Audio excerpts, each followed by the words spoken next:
Hey everyone, Rob here. Got some updates on the situation going on here in Iceland. And as you can see, one of the photographers from a news agency here, the news agency VCR, he caught a photo of a bunch of people bathing in the Blue Lagoon.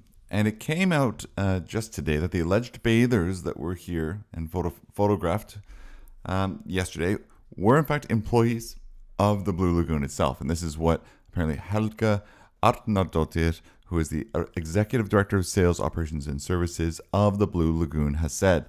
Now, of course, it's kind of shocking for the news agency to flying a drone in this area and then seeing a bunch of people in the Blue Lagoon when it is considered to be closed, especially to the public, since November 9th. And then there was the photo of employees in the Blue Lagoon who were sort of taking a look at the lagoon before it was opened. It was supposed to open today, but there are no plans to do that. They have now pushed it until next Thursday for the time being. I mean, the roads are still closed and everything like that. But definitely shocking to see people enjoying the Blue Lagoon when the rest of us can't. Other news, though, there have been a lot of earthquakes actually recently off the coast of Iceland. You can see here, it's pretty far away down here towards the bottom. 7 large earthquakes were recorded under the North Atlantic Ocean south of Iceland. The largest ones measuring about 5.3 in size according to the USGS, and all of them have originated at a depth of about 10 kilometers. And you can see the sort of tectonic plate line going through Iceland here and how this is all sitting on there. 2 measured 5.3 in size. One was at 9:39 a.m. and the other one was at 10:56. And then at just before 20 to 12, a magnitude 4.7 earthquake was measured. And at 12:58, 7th today in the area, is a 5.3 magnitude.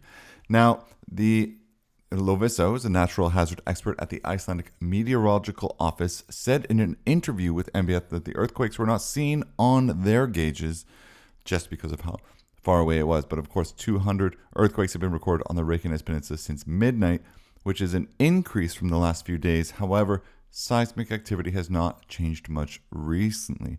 There are slightly more than there have been in recent days, she said, but on the other hand, points out the increase is so small that the frequency of earthquakes is actually pretty similar to how it was in previous days. And if we take a look at a map of Iceland, we can see, if you've been watching the videos, we went from around 90 earthquakes, pretty spread out over at the bottom graph here. You see Thursday, Friday.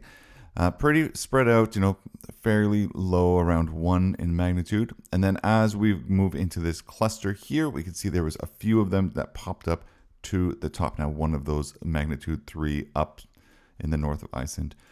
If we take a look here, we can see still pretty few amount compared to a month ago when there was a big, earthquake event and a really big risk of an eruption. Now, speaking of Grindavik, little can be said exactly when the residents are going to be able to go home again. You can see pictures here of some of the destruction that the town has been able to face. Now, Viðar Reynisson, who is the head of civil protection, says that the civil defense danger level remains in effect, and the rules for the presence of people in the town of Grindavik remain unchanged. Now, repairs, as you can see here from this photograph from VCR, are underway, and they have to be completed before it can be safe again for people to go home.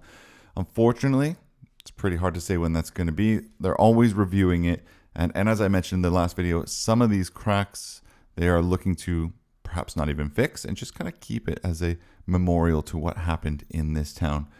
There's damage to the elementary schools and the kindergarten, so it's quite a while before all of these activities can start again there.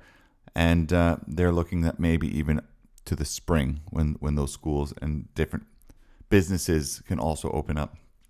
Now, while people may be able to stay at home, services in the town are apparently going to be very limited for a very long time. Now, everyone knows that the people of Grindavik want to go home, and they are reassessing, when is it going to be possible to live in Grindavik in some extent. And we were looking at the Blue Lagoon that was supposed to open and under consideration to open it, but it's not going to be done. They're going to reevaluate things after the weekend. On Monday, they're going to take a look. And although it may be possible to open the Blue Lagoon to visitors again and perhaps start looking at letting people of Grindavik go home, he says it does not apply to hotels in the area. So if it's not considered safe to be in Grindavik at night, then no hotels are going to be opened up. So that's, some of the news coming out of there. Speaking of the Blue Lagoon again, work on the fortifications around the Blue Lagoon and the power plant are apparently going very well. Now, most of the material has been transferred from nearby mines and almost exclusively processed material from the area. And the completion is going to be kind of decided or clarified in the next 2 weeks, which is just in time for Christmas. Now, they're saying that the work is similar, the pace of work is similar as last week. It's going well. They're looking about how the next 2 weeks are going to be. And they're working, again, day and night. The work on the dam that they're building, you can see pictures here and here of what they're doing. Again, from Visiet. This was all to protect the power plant and the Blue Lagoon. So it's the two things. If you remember, you can see here in the background, actually, is the power plant and the Blue Lagoon. And they're building this fortress, basically a fortified area right around it.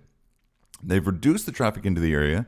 But of course, maybe it's going to get a little bit more difficult for them to work if they get more and more cars coming in. But we'll see how that's going in. It says that this has reached the final height in many places.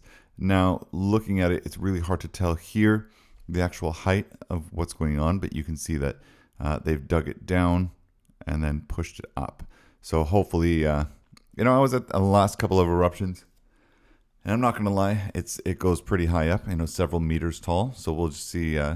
We'll see how this works out if there's an eruption in the area.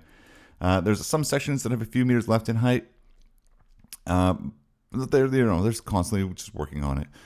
It's previously stated that 60 to 70 people work in this area in shift work, so it's day and night. The number of people has apparently decreased a little bit, but they don't have an exact number right now. I mean, of course, the urgency seems to be diminishing. The final date for the completion of the work is not available. In 2 weeks, they're going to understand a little bit better where it is to see where it's going. So that's pretty much all the news that's been going on in the last 24 hours here in Iceland. Roads still closed. We can see on road.is. You can just always check to see the status of the roads. And you can see in the Grindavik area, all red, still closed. And we can see that, most of the roads are green with some icy, slippery areas. But that's it for now. Thank you so much for watching. And if you have any comments or any updated news that I missed, just put it in the comments.